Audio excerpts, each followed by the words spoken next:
भागवत महापुराण के चौथे स्कंद का अब हम 23वां अध्याय पढ़ते हैं।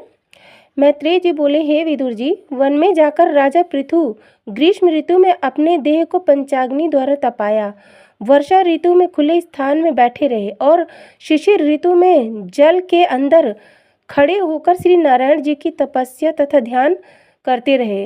इस तरह अपनी स्त्री सहित तपस्या करते करते जब राजा का बहुत काल बीत गया, तब एक दिन उन्होंने सोचा कि अब इस देह को छोड़कर बैकुंठ धाम को ही चलना ही उचित है। इस प्रकार दृढ़ विचार कर एक दिन राजा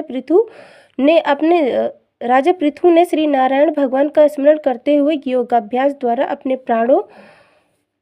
प्राणों को ब्रह्मांड के मार्ग से त्याग दिया।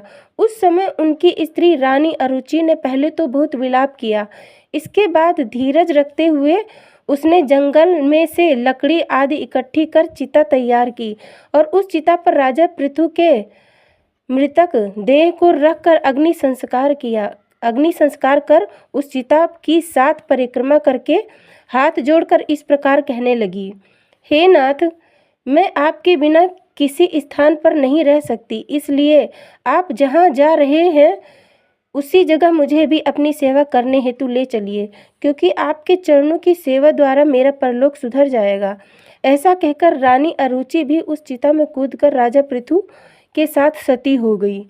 उस समय एक रत्न जड़ित विमान बैकुंठ लोक से वहां आ उतरा। उस पर राजा पृथु अपनी रानी के साथ बैठकर बैकुंठ धाम को पधार गए।